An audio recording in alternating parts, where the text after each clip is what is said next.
America great again అనే నినాదంతో అధ్యక్షుడైన Trump ఇప్పుడు అమెరికాను గ్రేట్ అనేలా చేస్తున్నారా? లేక భస్మాసుర ట్రంప్గా మారి అమెరికాకు తీరని నష్టం కలిగేలా చేస్తున్నారా? నెలన్నర పాలనలో ట్రంప్ తీసుకున్న సంచలన నిర్ణయాలపై అమెరికన్లు ఏమంటున్నారు? అధ్యక్షుడి దూకుడు కొంప ముంచుతోందా? ఇప్పుడే ఇలా ఉంటే రానున్న రోజుల్లో అమెరికా పరిస్థితి ఎలా ఉండబోతోంది?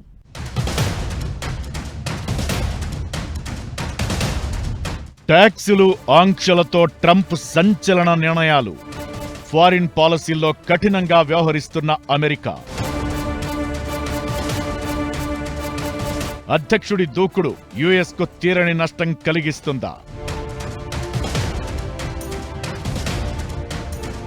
అమెరికాలో ట్రంప్ కారణంగా ఒక జనరేషన్ నష్టపోనుందా? ట్రంప్ వైఖరితో అమెరికా ప్రతిష్ట మసకబారుతోందా? ట్రంప్ తీరు ప్రపంచానికి తెలియంది కాదు. ఆల్రెడీ ఒక టర్మ్ అమెరికా అధ్యక్షుడిగా ఉండి తానేంటో చూపించేశాడు. ఇప్పుడు మరోసారి అధ్యక్షుడయ్యాక ట్రంప్ వైఖరి ప్రపంచ దేశాలను కలవరపెడుతోంది. ఆయన అధ్యక్షుడి హోదాలో తీసుకుంటున్న నిర్ణయాలు సంచలనంగా మారుతున్నాయి. వీటి వల్ల భవిష్యత్లో అమెరికా తీరని నష్టాన్ని మూటగట్టుకోబోతోందన్న విశ్లేషణలు ఇప్పుడు ప్రపంచవ్యాప్తంగా జోరందుకున్నాయి. ట్రంప్ వేస్తున్న దూకుడైన అడుగులు, తీసుకుంటున్న ఊహించని నిర్ణయాలే ఇందుకు కారణం. ఓవైపు వాణిజ్య పన్నులతో దేశాలతో పెద్ద యుద్ధమే చేస్తున్నారు ట్రంప్. మరోపక్క ఫారిన్ పాలసీలను ఎడాపెడా మార్చేస్తూ యుక్రెయిన్ లాంటి దేశాలకు జలకిస్తున్నారు. అటు దేశీయంగా అమెరికా ప్రెసిడెంట్ తీసుకుంటున్న నిర్ణయాలు ఉద్యోగులు, పారిశ్రామిక వర్గాల్లో భయాందోళనకు గురిచేస్తున్నాయి. దీంతో ట్రంప్ మోడ్ ఏ నిమిషానికి ఎలా మారుతుందోనన్న టెన్షన్ పట్టుకుంది అందరినీ.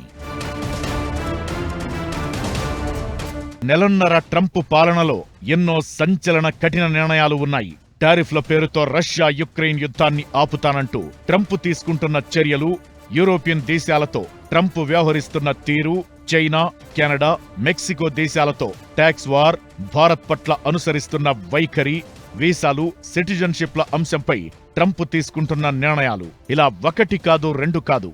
నెలన్నరలో ట్రంప్ చాలా సెన్సేషనల్ డెసిషన్స్ తో నిత్యం వార్తల్లోకెక్కారు. విదేశ విషయాల్లో కూడా ట్రంప్ చాలా పెద్ద నిర్ణయాలు తీసుకుంటున్నాడు. రష్యాతో స్నేహం చేసుకుంటా, రష్యాతో మనకు మంచి స్నేహం ఉంటే అసలు గొడవే లేదు, చైనాని అందరినీ అణచేయచ్చు, రష్యాకు కావలసినప్పుడు యుక్రెయిన్ యుద్ధంలో రష్యా అడిగింది ఇచ్చేస్తే మనకు నష్టం ఏంటి, యుక్రెయిన్తో పెద్ద మనకు వచ్చేది ఏంటి అని చాలా ఓపెన్గా మాట్లాడుతున్న ట్రంప్ కొన్ని రకాలుగా అది చెడ్డగా కనపడుతుంది. దేశ అధ్యక్షుడిగా బాధ్యతలు చేపట్టిన వెంటనే డొనాల్డ్ ట్రంప్ ఎడాపెడా ఎగ్జిక్యూటివ్ ఆర్డర్స్ ఇచ్చేశారు. పేద దేశాల్లో సహాయం చేసేందుకు ఉద్దేశించిన యుఎస్ ఎయిడ్ ను నిలిపేశారు. యుఎస్ అంతర్జాతీయ అభివృద్ధి సంస్థను మూసివేసి దానిని విదేశాంగ శాఖలో విలీనం చేయబోతున్నారు.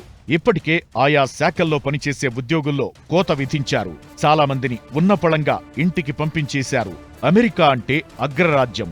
చిన్న దేశాలకు పెద్దన్న హోదాలో చాలా దేశాలకు సాయం అందించేదన్న పేరుంది. మిత్ర దేశాలను కాపాడుకునేందుకు అవసరమైతే ఎంతవరకైనా వెళుతుందన్న భరోసా ఉండేది. కానీ ట్రంప్ మరోసారి అమెరికా అధ్యక్షుడిగా బాధ్యతలు తీసుకున్నాక సీన్ పూర్తిగా మారిపోయింది. మీ ఇంటికొస్తే ఏమిస్తారు, మా ఇంటికొస్తే ఏం తెస్తారన్నట్లు ట్రంప్ వ్యవహరిస్తుండడం చాలా దేశాల్లో కలవరపాటుకు గురిచేస్తోంది. యుక్రెయిన్కు బాసటగా ఉంటానన్న అమెరికా ట్రంప్ వచ్చాక మిడిల్ డ్రాప్ అంటూ హ్యాండ్ ఇచ్చింది. యూరోపియన్ దేశాలకు వెన్నుదన్నుగా వ్యాపారం చేస్తారనుకున్న ట్రంప్ ఇప్పుడు ఆయా దేశాల భద్రతను ప్రశ్నార్థకం చేసేశారు. సుంకాలతో ఇరుగు పొరుగు దేశాలకు సున్నం పెట్టారు. వీసాల వ్యవహారం, సిటిజన్షిప్ల లొల్లి ఒకటి కాదు. అబ్బో, ట్రంప్ వాయింపుడు మామూలుగా లేదని అమెరికన్లే బెంబేలెత్తిపోతున్నారు. ట్రంప్ టెంపర్కు ఇంకా ముందు ముందు ఏమేం జరుగుతాయోనని టెన్షన్ పడుతున్నారు.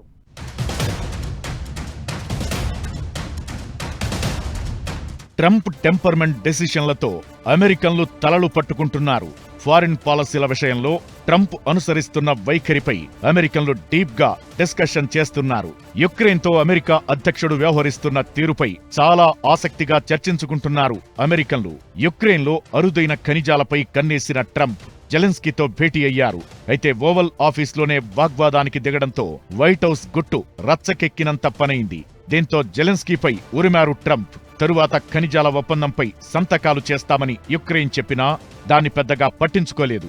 జెలెన్స్కీ యూరోపియన్ దేశాల వద్దకు వెళ్లడం, EU యుక్రెయిన్కు మద్దతు ప్రకటించడంపై ప్రెసిడెంట్ గరమయ్యాడు.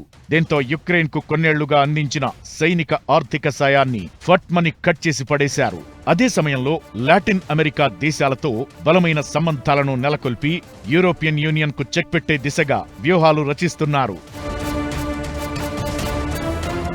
సుంకాల విషయంలో చైనాకు గట్టి షాకిచ్చారు అమెరికా అధ్యక్షుడు.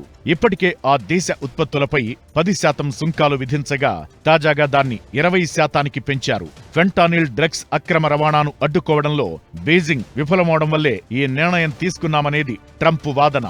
మరోపక్క కెనడా, మెక్సికో దిగుమతులపైన 25% సుంకాల విషయంలో ఎలాంటి మార్పు లేదని వైట్ హౌస్ స్పష్టం చేసింది. మెక్సికో అధ్యక్షురాలు క్లాడియా షేన్బామ్, కెనడా ప్రధాని ట్రూడో అమెరికా అధ్యక్షుడితో ఫోన్లో చర్చలు జరపగా సుంకాల అమలును మార్చి 4 వరకు వాయిదా వేశారు. గడువు ముగియగానే మళ్లీ ట్యాక్సులు షురూ అయ్యాయి. చైనాకు టారిఫ్లను రెట్టింపు చేస్తూ ట్రంప్ షాకిస్తే దానికి రియాక్షన్గా డ్రాగన్ కంట్రీ గట్టిగానే బదులిచ్చింది. యుఎస్ నుంచి దిగుమతవుతున్న వస్తువులపై 10 నుంచి 15% ప్రతీకార సుంకాలు విధించింది. సోయాబీన్, పోర్క్, ఇతర ఉత్పత్తులపై 10%, చికెన్, మొక్కజొన్న, పత్తి వంటి ఉత్పత్తులపై 15% సుంకాలు విధిస్తామని ప్రకటించింది. మార్చి 10 నుంచి అవి అమల్లోకి వస్తాయని చైనా తెలిపింది. మరోపక్క కెనడా కూడా ప్రతీకార ట్యాక్సులతో రెచ్చిపోయింది. కెనడా నుంచి దిగుమతి చేసుకునే పలు ఉత్పత్తులపై 25%, చమురు, సహజ వాయువు, విద్యుత్తుపై మాత్రం 10% సుంకం విధిస్తున్నట్లు ట్రంప్ తెలిపారు. దీనికి ప్రతిగా ట్రూడో అగ్రరాజ్యంపై సుంకాలు విధించారు. అమెరికా నుంచి దిగుమతి చేసుకునే ఆల్కహాల్, పండ్లు సహా $107 బిలియన్ ఉత్పత్తులపై తాము కూడా 25% సుంకం విధిస్తున్నట్లు వెల్లడించారు.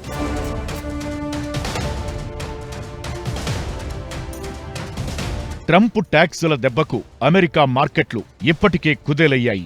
డౌజోన్స్, S&P, నాస్డాక్ సూచీలు నేలచూపులు చూస్తున్నాయి. ఈ ప్రభావం ఆసియా పసిఫిక్, ఆస్ట్రేలియా మార్కెట్లపైనా పడింది. టోక్యో, హాంకాంగ్, సిడ్నీ సూచీలు నష్టాలను చవిచూశాయి.